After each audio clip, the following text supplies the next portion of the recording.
말씀 한번 보도록 하겠습니다. 마태복음 15장 29절부터 31절 4절 3절 말씀입니다.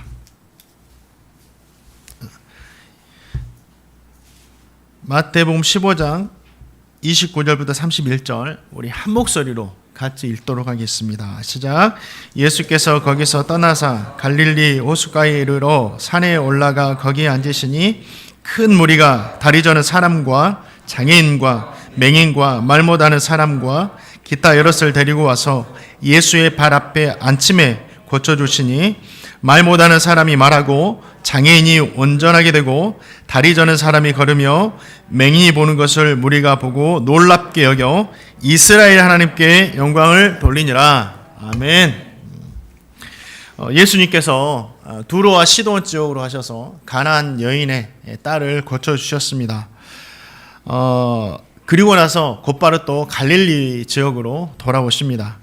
그러자 여느 때처럼 수많은 사람들이 예수님을 보고 각종 병자들을 주님께 데려왔습니다. 고쳐달라는 거죠. 주님은 그들의 소원대로 오늘 말씀 보니까 각종 고통당하는 자를 친히 고쳐주셨습니다. 이 광경을, 예수님의 치유 사역을, 이 광경을 바라본 많은 사람들이 31절 말씀을 보니까 하나님 아버지께 막 영광을 돌려드리는 것입니다. 오늘 말씀을 통해서 여러 가지 우리는 신앙의 교훈과 은혜들을 얻을 수가 있습니다. 내 자신도 주님처럼 최선을 다해서 주님께서 주신 이 사명들, 일들을 감당하며 살아야 되겠다. 이런 마음을 먹을 수도 있고, 주님께 가면 주님께서 긍휼히 여겨주시면 우리의 문제가 해결되는구나. 나도 이 연약한 사람들처럼 주님 앞에 나가서 하나님의 은혜를 한번 입어봐야 되겠다. 이렇게 생각할 수도 있고, 또 이 세상 사는 동안 정말 나를 사랑하시는구나. 이 세상 사는 동안 끝까지 주님 붙들고 의지하며 살아야 되겠다. 이런 복된 은혜들을 우리는 말씀을 통해서 얻을 수가 있죠. 그런데 오늘 말씀에서 이러한 은혜들과 함께 정말 우리가 놓쳐서는 안 되는 신앙의 정말 귀한 은혜, 교훈 한 가지가 담겨 있습니다. 이것을 놓치면 안 됩니다. 그것은 사람이 왜 사는가? 사람이 사는 목적이 무엇인가? 오늘 하루 그냥 눈 뜨고 저녁에 돌아오기까지 왜 나는 살아가야 되는가? 여기 질문에 대한 정답이 오늘 말씀에 담겨 있다라는 거죠. 저는 오늘 말씀을 통해서 저도 그렇고 우리 성도님들도 그렇고 왜 살아야 되는지 사는 이유와 목적을 분명히 하셨으면 합니다. 그리고 오늘 말씀에는 어떤 사람이 이 목적과 이유를 이루면서 살 수 있는지에 대해서도 말씀해 주고 있습니다. 자, 우리 성도님들에게 한 가지 질문을 드리겠습니다. 철학적인 질문일 수도 있는데 우리 성도님들은 왜 사세요? 무엇을 위해 살아가십니까? 속으로 한번 답해 보세요. 이 질문을 받았을 때 참 애매한 질문입니다. 또 여러 가지 삶의 모양과 방식이 다르기 때문에 여러 가지 대답이 나올 수가 있어요. 어떤 사람은 먹기 위해 살죠. 먹기 위해 살죠. 그래서 좋은 것을 먹기 위해서 시간만 되면 맛집을 찾아다니는 그런 분들도 있습니다. 저는 꿈을 이루기 위해서 삽니다. 사람이 목적이 있어야죠. 저에겐 이런 꿈이 있는데 너무 멋진 이 꿈을 이루기 위해서 저는 삽니다. 라고 하시는 분들도 있어요. 요즘에는 욜로족 있죠. 막 하루를 즐기자라는 거죠. 그래서 버킷리스트라는 것을 작성해가지고 이 모든 것을 자기가 작성한 하고 싶은 것들 다 작성하죠. 이것을 다 이루는 것이 나의 삶의 목적이라면서 살아가는 분들도 있습니다. 어떤 분은 좀 더 현실적이에요. 살아보니까 물질이 있으면, 돈이 있으면 너무 편하고 안 되는 게 없거든요. 그래서 내가 물질 한번 모아보자 하고 이 물질을 모으기 위해서 사시는 분들도 있더라고요. 또 빼놓을 수 없는 게 이 권력, 이 명예 이런 것들을 막 얻기 위해서 이게 목적에 대해서 사는 분들도 있죠. 돌아가셨지만 저희 어머니가 저에게 한번 이런 이야기를 하신 적이 있어요. 참 어려웠던 시절이었던 것 같은데 나는 너희들이 없었으면 아마 도망갔을 거야. 살지 못했을 거야. 이렇게 말씀하신 적이 있어요. 그게 뭐죠? 자녀 때문에 사는 거죠. 자녀를 위해서 사는 거죠. 부모님들이라면 이 심정은 어느 정도 이해하실 것 같아요. 자녀가 삶의 이유가 목적이 돼서 산다라는 거죠. 지금까지 말한 삶의 이유들은 예수님을 믿는 성도들도 이것들을 추구하며 삽니다. 예수님 믿는다고 이거 다 버리나요? 추구하며 살고, 예수님을 믿지 않는 사람들도 이러한 목적을 가지고 살아간다라는 거죠. 이러한 삶의 이유들이 뭐 속됩니까? 아니죠. 저는 부정적인 것들이 절대 아닙니다. 이 모든 것은 사람이 살아가기 위해서 꼭 필요한 것들이에요. 꼭 필요한 것. 욕심을 내야지 무엇인가 성취하며 살아갈 수 있는 거죠. 물질도 있어야 되고, 물질 없이 살 수 있나요? 살아보니까 물질도 있어야 되고, 또 나에게 힘도 있어야 됩니다. 권력도 있어야 되죠. 그래야지 내가 어떤 일을 할 때 쉽게 할 수 있는 겁니다. 명예도 있어야 되고, 무엇보다 우리 자녀들이 잘 돼야 됩니다. 자녀가 잘 돼야죠. 나보다 자녀가 더 잘 돼야 됩니다. 그리고 즐거움도 있어야 되죠. 나는 즐거움을 위해서 살아. 그래요. 사는 재미가 있어야 되죠. 날마다 고통나고 힘들고만 살면 무슨 재미가 있겠어요. 삶의 재미가 있어야 됩니다. 우리 성도님들 재미있게 사시기 바랍니다. 우리 옆에 있는 성도님과 인사하겠습니다. 재미있게 삽시다. 시작! 재미있게 살아야죠. 오늘도 참 재미있습니다. 오늘 임직식에서 너무너무 재미있습니다.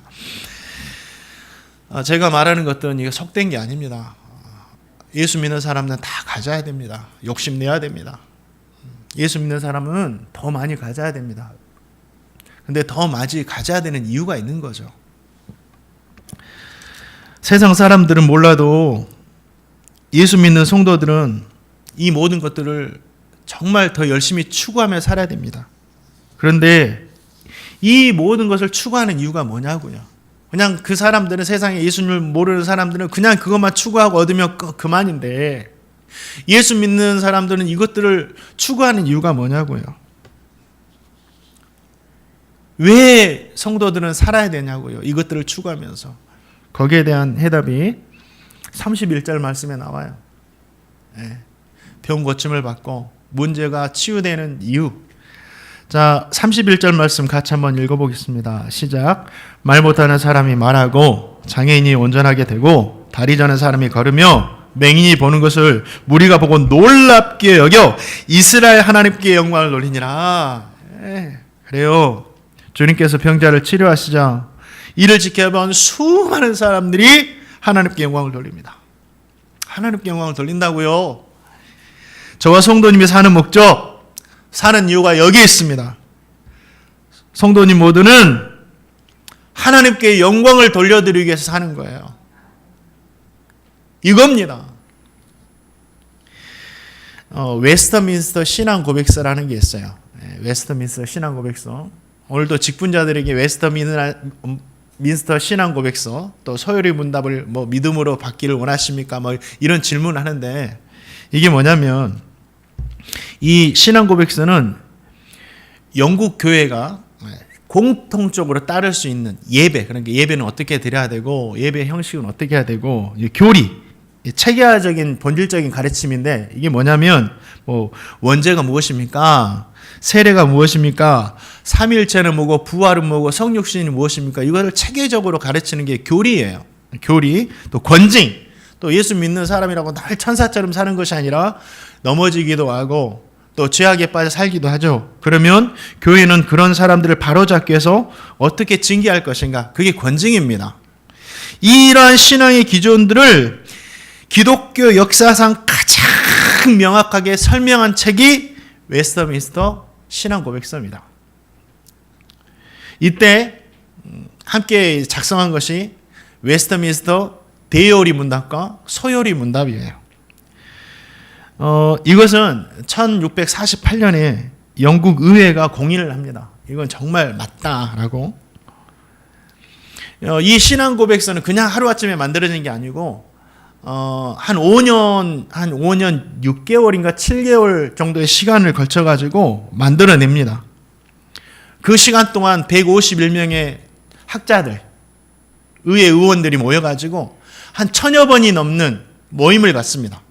회의를 하고 작성을 하고, 그러면서 이 신앙 고백서를 만들기 위해서 기도팀을 만들고, 이 고백서를 만들기 위해서는 교회에 유익한 발언 외에는 한마디도 하지 말자. 정치 이야기도 하지 말고, 사회 이야기도 하지 말고, 사람 이야기도 하지 말고, 오직 성경 이야기만 하자. 그러면서 검증하고, 성경을 통해서 검증하고 검증해서 만들어 놓은 것이 뭐냐면 이 신앙 고백서예요. 이 신앙 고백서가 중요한 게 장로교가, 또 개혁교회가 지금까지 우리의 신앙 고백으로 믿고 따르고 있다는 거죠. 이 신앙 고백서에는 중요한 주제들이 다양하게 담겨 있습니다. 간략하게 몇 가지 말하면 성경에 대해서, 성경이 뭐냐에 대해서 설명을 해놓고 있고, 삼위일체, 성부, 성자, 성령 하나님이 있는데 이 삼위일체에 대해서 말을 해주고, 또 창조, 인간의 타락, 또 형벌, 또 중보자 예수님, 자유의지, 이런 것들이 체계적으로 무엇인지를 가르쳐주고 있습니다. 또 대의로이 문답은 이거 성직자를 위한 겁니다.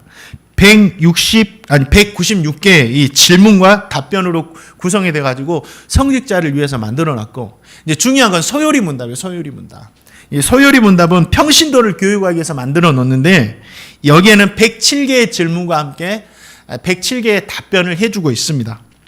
그 평신도를 교육하는 소요리 문답에서 들어보셨을 거예요. 웨스터민스터 소요리 문답. 이 소요리 문답에서 가장 첫 번째 질문이 오늘 말씀의 주제이기도 해요.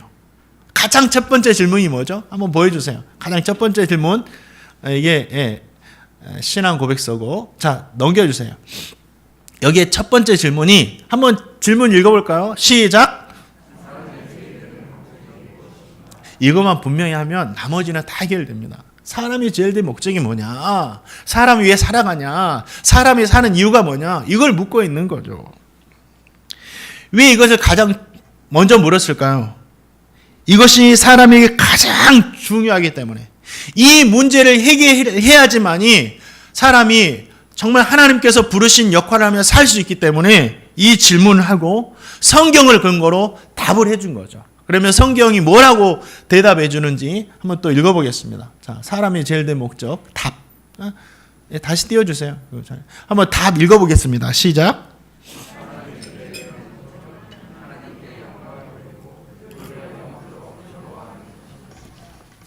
로마서, 고린도전서, 시편, 요한복음, 이 성경을 근거로 사람이 사는 이유, 사람이 살아가는 목적에 대해서 답을 했다라는 거죠. 사랑하는 성도님들, 성도가, 예수 믿는 성도가 살아가는 목적은 먹기 위해서 사는 것이 아닙니다. 권력을 차지하기 위해서 사는 것도 아니고, 명예를 얻기 위해서, 부귀 영화를 누리기 위해서 사는 것이 절대 아니고, 개인적인 꿈을 이루기 위해서 사는 것도 아닙니다. 무엇을 하든지 뭐예요? 하나님께 영광을 돌리기 위해서 살아간다라는 거죠. 오늘 하루를 사는 이유, 하나님께 영광을 돌리기 위해서 사는 거죠. 자, 고린도전서 10장 31절 이렇게 말씀하고 있습니다. 읽겠습니다. 시작.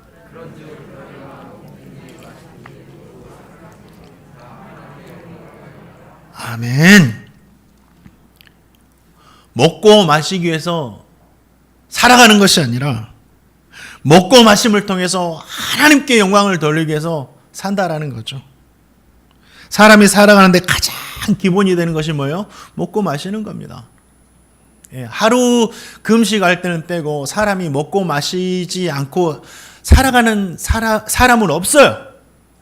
하루에도 몇 번이나 먹고 마시는지 모릅니다. 그런데 이 먹고 마실 때마다 하나님 아버지께 영광을 돌리게 사면, 그러면 이 사람은 정말 인생에 성공할 겁니다. 이것만 영광을 돌리며 살아요.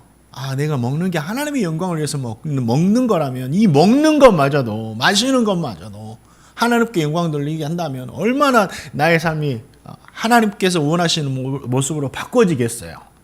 예.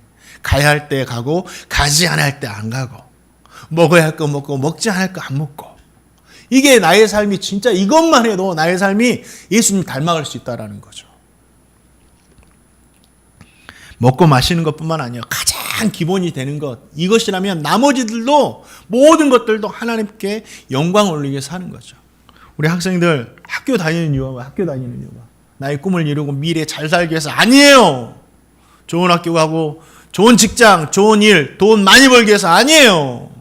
내가 학교 다니는 이유 하나님께 영광 돌리기 위해서.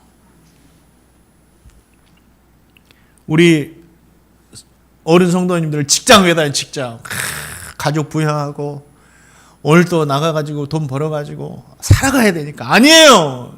직장에서 일하는 이유가 뭡니까? 하나님께 영광을 돌리기 위해서. 결혼하는 이유 뭐예요? 결혼하는 이유 사랑하니까요. 그것도 이유가 되겠지만 결혼하는 이유도 내 남편과 나와 함께, 내 아내와 나와 함께 가정을 이뤄서 하나님께 영광을 돌리기 위해서. 그러면 가정이 정말 아름다워질 거예요. 하나님께 영광을 돌리기 위해서 결혼합니다. 꿈을 이루는 것도, 재산을 모으는 것도, 오늘 말씀에 나온 연약한 자를 주님께 데려오는 것도, 내가 주님으로부터 치유를 받는 것도 모두가 뭐예요? 하나님께 영광을 돌리기 위해서 한다라는 거죠. 오늘 임직식이 있어요. 이걸 기억하세요. 하나님께 영광을 위해서구나.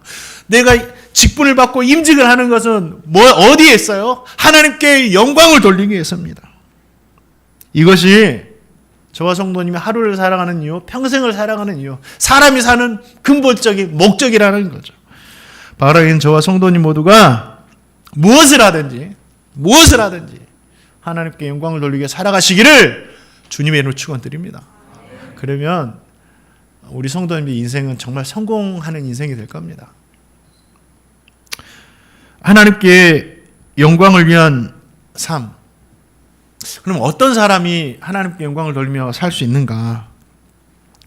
다양하게 말할 수 있지만 오늘 본문 세 절의 말씀을 통해서만 한번 찾아본다면 두 부류의 사람이 하나님께 영광을 돌릴 수 있다는 것을 우리는 보게 됩니다. 자, 15장 30절 말씀이 어떤 사람이 나타나는지 한번 읽어볼까요? 15장 30절 읽겠습니다. 시작.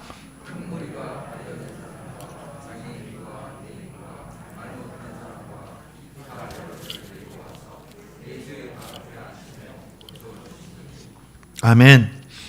예수님께서 자신의 능력으로 각종 병자들을 고쳐주시자 그것을 바라본 사람들이 하나님께 영광을 돌려드리죠. 예수님의 능력 행함이 사람들로 하여금 하나님께 영광을 돌리도록 만들었습니다. 예수님께 능력이 없었다면 사람들이 하나님께 영광을 돌려드리는 일은 일어나지 않았습니다. 능력을 가지고 있는 자가 그 능력을 하나님과 사람을 위해 사용할 때 하나님께 영광을 돌릴 수 있다는 거죠. 저 성도님은 능력 있는 자들이 돼야 됩니다. 능력 있는 자들이 돼야 돼요. 무능한 자가 아니라 예수님을 믿는 사람일수록 능력 있는 자들이 돼야 됩니다. 네. 우리 학생들 특별히 준비하세요. 네. 능력 있는 사람으로 자기 자신을 만들어 가야 됩니다. 바울이라는 사람은 원래 예수님을 믿는 사람이 아니었죠. 예수님을 안 믿었어요. 바울이 사울이라는 청년이었는데 유일하신 하나님을 섬기는 유대인이었고 인간 예수는 하나님이 될 수 없다고 예수를 부인하는 사람이었고 그렇기 때문에 예수님이 자신을 하나님의 아들이라고 하니까 그것을 믿지 않고 열심히 예수님과 예수 믿는 사람을 박해했던 사람이 바로 바울이었습니다. 그런데 그 사람이 무능한 사람이 아니었어요. 정말 유대인 중에 유대인이었고 정말 유능한 능력 있는 젊은이였고 청년이었습니다. 그를 가르친 선생이 가말리엘이라는 사람인데 이 가말리엘이 어떤 사람이냐면 유대인들의 선생님을 랍비라고 부릅니다. 유대인들의 선생님을. 근데 유대인의 선생님이었던 랍비들이 자신들의 대스승으로 모셨던 사람이 누구였냐면 이 가말리엘이었습니다. 스승 중에 스승이 가말리엘이었어요. 지혜서도 율법도 장로들의 유전도 엄청난 해박한 지식으로 잘 가르쳤고 얼마나 대단했냐면 이 가말리엘은 당시 랍비들이 선지자다. 이 사람이 말하는 건 선지자의 권능을 가지고 있다라고 인정할 정도로 엄청난 능력 있는 사람이 가말리엘이었어요.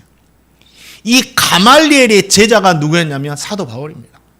사도 바울. 그러니까 학문적으로도 최고의 스승과 최고의 학교를 다니면서 배웠다라는 거. 그래서 엄청난 율법에 능통하고 바리새인 중에서 가장 뛰어난 청년이 누구였냐면 이 바울이었어요. 준비되어 있죠. 모든 율법을 통달하고 있으니까. 그뿐 아니에요. 이 바울이 대단한 것이 이 바울에게는 나면서부터 로마의 시민권을 가지고 있었습니다. 로마의 시민권이 대단하냐? 로마의 시민권이 있었기 때문에 바울이 이방 나라를 마음껏 자유여행하면서 복음 마음껏 전할 수 있었다라는 거죠. 제약 없이. 이 로마의 시민권이 얼마나 대단하냐면 이 로마의 시민권을 당시에 가진 자가 불법을 행해가지고 범죄자가 됐을지라도 즉결 심판을 못합니다. 이 로마의 시민권을 가진 자는 황제에게 상소를 해서 황제에게 재판을 받을 수 있는 권리가 있어요. 그 누구도 건들 수가 없어요. 로마의 시민권을 가지면. 그래서 이 로마의 시민권이 너무 특혜와 특권이 있으니까 얻기 위해서 많은 돈을 주고 사기도 했습니다. 그런데 이 사도 바울은 나면서부터 조상 때부터 로마의 시민권을 가진 자였어요. 엄청난 가문이었죠. 바울이 예수 믿고 변화돼 가지고 복음 전하다가 이 복음을 듣던 유대인들이 뭐라고 하냐면 잡아 죽이자. 더 이상 우리가 이 사람 이야기 듣지 못하겠다 하면서 잡아 죽이려고 막 소동이 일어나는 거예요. 소동이 일어나는 거예요. 그래서 천부장이 소동이 일어나니까 이게 무슨 일인가 하고 이 소동 일어나는 원인을 찾고자 사도 바울을 잡아들입니다. 그리고 나서 백부장을 시켜서 결박하고 채찍질 하려고 해요. 근데 백부장이 뭘 깨닫게 되냐면 바울이 그럽니다. 너가 로마의 시민권 가진 나를 정죄함도 없이 채찍질 하려느냐라고 하니까 백부장이 놀라요. 그래서 얼른 천부장에게 보고합니다. 천부장, 이 사람이 로마의 시민권을 가졌습니다. 그 소리를 듣자마자 이 천부장이 어떻게 되냐면 두려움을 갖습니다. 두려워했다고 그래요. 왜 그런지 아세요? 로마의 시민권을 가진 자를 자신이 권력을 가지고 있더라도 함부로 건드렸다가는 결박을 해버렸거든요. 그랬다가는 자기가 죽을 수가 있어요. 월권 행위를 했기 때문에. 그래서 두려워한 겁니다. 그래서 물어봐요. 천부장인 나는 돈 주고 이 로마의 시민권을 샀는데 너는 어떠냐 물으니까 나는 나면서부터 로마의 시민권을 가지고 있었다. 그럼 막 두려워하는 거죠. 이처럼 로마의 시민권이 엄청 대단한 겁니다. 엄청난 가문에 있던 사람이 바로 누구였냐면 이 사도 바울이었어요. 그는 실력도 가물도 출중했던 사람이죠. 그런 그가 예수님을 만나 주님을 영접합니다. 예수님을 만나서 지금까지 모든 배운 율법들, 정말 열심히 율법을 배웠잖아요. 이 모든 배웠던 율법들의 의미가 무엇인지를 깨닫게 돼요. 예수를 만나자. 이 율법이 예수님을 가르치고 있었구나. 이걸 깨닫게 된다는 거죠. 그래서 바울은 더 이상 유대인으로 살지 않고 예수 믿는 성도가 되어서 또 사도가 되어서 자신이 가지고 있는 모든 능력과 배경을 가지고 이방에 복음을 전했다라는 거죠. 헬라인에게도 바울은 엄청난 지혜와 능력이 있어서 마음껏 전합니다. 헬라 철학자들과 막 대결을 해도 지지를 않아요. 복음을 전합니다. 헬라인, 로마인, 이방 사람들에게 거칠 것 없이 다니면서 복음을 전할 수 있었던 이유가 이가 가지고 있는 원래 능력이 있었기 때문인 거죠. 그런데 이것은 베드로 사도도 이건 감당하지 못하는 일입니다. 예수님의 동생이었던 야고보 사도 이 일은 감당하지 못해요. 오직 능력을 갖추고 있었던 이 바울 사도만이 이 일을 감당할 수 있었다라는 거죠. 사도 바울은 예수님을 믿고 나서는 자신에게 있는 이 모든 능력을 주님을 위해서, 성도들을 위해서 사용하죠. 그래서 어떤 일이 일어납니까? 엄청난 많은 교회를 세우고 엄청난 많은 성도들을 세우는 그런 일을 했다라는 거죠. 이 바울이 이런 사역을 한다는, 복음을 전한다는 소식을 유대 교회들이 듣습니다. 예수 믿는 사람이 들어요. 이 소식을 들은 유대 교회들이 바울로 말미암아 하나님께 영광을 돌립니다. 이 능력 있는 바울로 말미암아 하나님께 영광을 돌려드려요. 자, 갈라디아서 1장 23절과 24절 말씀이에요. 한번 읽어보겠습니다. 갈라디아서 1장 23절 24절 읽겠습니다. 시작.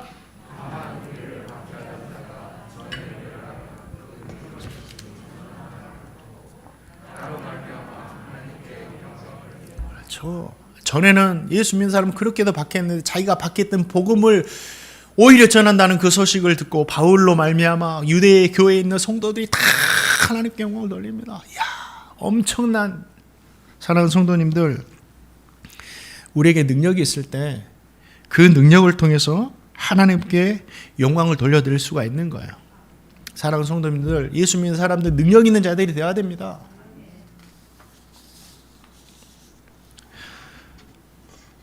성도들은 하나님께 영광을 돌리기 위해서 필요한 것이 능력이라고 했습니다. 이 능력을 갖기 위해서 뭐가 필요할까요? 다른 거 없습니다. 노력해야 되고 열심히 땀 흘려야 됩니다. 준비해야 됩니다. 그럴 때 우리가 능력을 갖출 수 있는 거예요. 바울도 엄청난 많은 공부도 했고 훈련도 받았다라는 거죠. 그런데 우리가 이 능력을 생각할 때 간과해서는 안 될 한 가지가 있습니다. 정말 중요한 것이 있는데 우리의 노력보다 더 중요한 것이 있어요. 이게 뭐냐면 주님의 은혜라는 거죠. 주님의 은혜. 우리가 노력하고 땀 흘린다고 해도 뜻대로 되지 않기 때문이에요. 우리가 노력하고 땀 흘려서 다 됩니까? 노력하고 땀 흘려서 다 된다고 한다면 우리 성도님들은 이 자리에는 계시겠지만 벌써 삶이 다 달라졌어요. 우리가 생각하고 노력하고 땀 흘리는 대로만 된다면 뜻대로 되지 않아요. 주님께서 바울을 만나주시지 않았다면, 바울에게 은혜 주시지 않았다면 그는 그가 가지고 있는 능력을 가지고 계속해서 성도를 괴롭게 하고 하나님을 핍박하고 영광 돌리는 삶이 아니라 하나님을 핍박하는 그런 삶이 되었을 거예요. 우리가 노력하는 것도 중요한데 그 노력 위에 하나님께서 은혜 주심이 필요하다라는 거죠. 그럴 때 우리의 능력이 빛을 발하는 겁니다.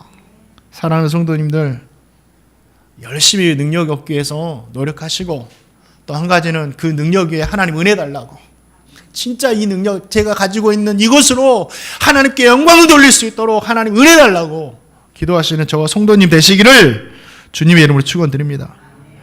또 한 가지 어떤 사람이 하나님께 영광 돌릴 수 있느냐면 이게 중요해요. 이 말씀 드리려고 제가 설교한 거예요. 자, 마태복음 15장 31절 말씀 읽어보겠습니다. 시작.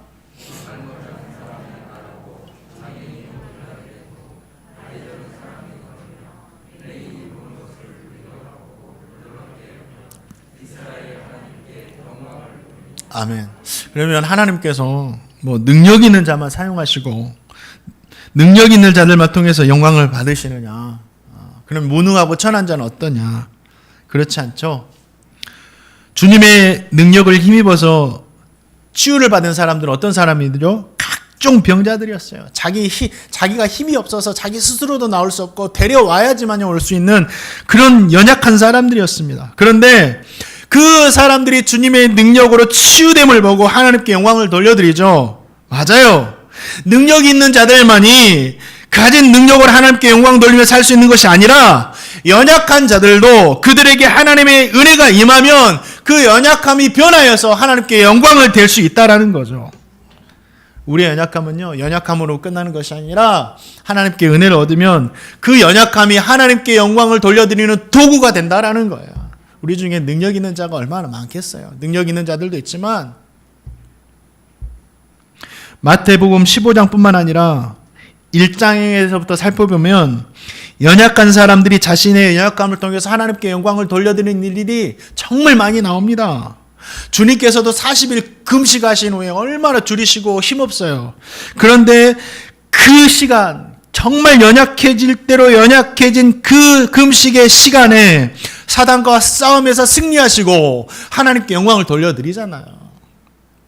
팔복의 말씀, 마태복음 5장에 나온 팔복의 말씀을 보아도 그 8가지 복 중에 4가지가 연약함입니다. 심정이 가난한 자, 애통한 자, 의에 줄이고 목마른 자, 의를 위하여 핍박을 받는 자, 이 사람들이 그 연약함을 통해서 하나님 아버지께 영광을 돌려드린다라는 거죠. 또 중풍병이 걸린 사람이 침상에 누운 채로 움직일 수가 없이 고통을 당하고 있었습니다. 그런데 그 사람이 주님께 나와서 치유됨을 받자 그 치유됨을 통해서 그 연약함이 변화해서 하나님께 영광을 돌려드렸다라고 성경은 기록되고 있다라는 거죠. 그 중풍병자의 치유를 통해서 사람들이 놀라면서 하나님께 막 영광 돌려드리는 거죠. 마태복음뿐만 아닙니다. 구약시대에 살았던 믿음의 선진들도 다 연약한 사람이 많았습니다. 모세가 능력 있게 일했지만 모세가 하나님께서 부르셨을 때 뭐라고 한지 아세요? 하나님, 제가 누구인데 바로 왕에게 가겠습니다. 가겠습니까? 내가 누구인데 이스라엘 백성들을 애굽에서 인도합니까? 저는 못해요. 저는 입술이 둔합니다. 말도 잘하지 못하고 저는 능력도 없습니다. 주님, 사람 잘못 보셨어요. 보낼 만한 자를 보내십시오. 이렇게 고백했던 사람이 누구예요? 모세입니다. 그런데 그 연약한 자신을 통해서 하나님은 이스라엘 백성들을 출애굽시키시잖아요. 모세뿐만 아니라 한나라는 여인이 있었어요. 한나는 결혼을 했는데 자녀를 못 낳았습니다. 그때 당시는 자녀를 못 낳는 것이 하나님께 저주받았다라고 생각했던 시간이었습니다. 저주가 아니에요. 그럴 수 있어요. 근데 얼마나 사람들이 자신을 그렇게 쳐다보는데 힘들었겠어요. 그 한나라는 여인이 성전 안에 나가가지고 계속 기도합니다. 한 번만 기도했겠어요? 시간 날 때마다 기도했겠죠. 그런데 어떻게 됩니까? 그 연약한 여인을 통해서 사무엘 선지자를 보내주시잖아요. 또 루시라는 모압 여인, 이방 여인이 있습니다. 루시라는 모압에 살다가 유대에서 건너온 사람들을 만나가지고 결혼을 합니다. 유대인과 결혼해요. 그런데 남편이 빨리 죽어요. 과부되죠. 엄마도 있었는데 시어머니도 있었는데 또 시아버지도 빨리 죽어요. 과부가 됩니다. 이 과부가 이방 여인이 어머니를 따라서 유대로 넘어옵니다. 과부이기 때문에 할 일도 없고 힘도 없어요. 그래서 먹을 것도 없어가지고 남의 밭에 가가지고 이삭 줍기해서 겨우겨우 먹고 삽니다. 그런 모압 여인이었어요. 그 연약한 여인이 나중에 어떻게 됩니까? 보아스라는 사람을 만나가지고 결혼을 합니다. 그래서 다윗 왕의 증조모가 됩니다. 예수님의 족보에 오릅니다. 예수님의 할머니가 돼요. 사랑하는 성도님들, 연약함은 하나님께 영광을 돌려드릴 수 있는 도구가 돼요. 연약해도 하나님께 영광 돌리는 삶을 살 수 있습니다. 그런데 연약함을 통해서 하나님께 영광을 돌려드리기 위해서도 필요한 것이 한 가지 있어요. 이게 뭐냐면 능력 있는 자들이 자신의 능력으로 하나님께 영광을 돌리기 위해서 하나님께 은혜를 받아야 되는 것처럼 이 연약한 자들도 연약함을 통해서 하나님께 영광을 돌려드리기 위해서는 하나님의 은혜가 필요하다라는 거죠. 그래서 우리는 은혜를 구해야 돼요. 우리 사랑하는 성도님들, 주님의 은혜가 임할 때, 주님의 은혜가 임하면 누구라도 하나님께 영광 돌릴 수 있는 겁니다. 치유의 은혜가 임하고, 용서의 은혜가 임하고, 능력 주시는 은혜가 임하고, 회복의 은혜가 임하고, 응답해 주시는 은혜가 임할 때, 이 연약함이 변해서 하나님께 영광이 될 수 있다라는 거죠. 우리 성도님은 능력 있는 분들이세요? 아니면 연약한 분들입니까? 아니면 둘 다인가요? 무엇을 가지고 있든지 중요한 것은 뭐예요? 하나님의 은혜가 임하는 거예요. 주님의 도우심이 필요한 겁니다. 주님, 저를 도와주세요. 주님, 저에게 은혜 주세요. 이보다 더 정직한 기도는 없죠. 왜요? 이 세상은 우리의 힘으로 살 것 같지만 안 돼요. 주님이 도와주셔야 된다라는 거죠.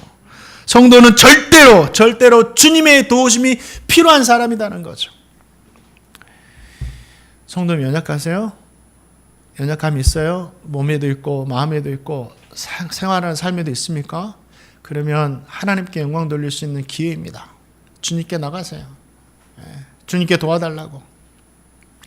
만나교회를 담임하시는, 좀 가면 만나교회가 있는데 대형교회죠. 만나교회를 담임하시는 이 김병삼 목사님의 간증이 있습니다.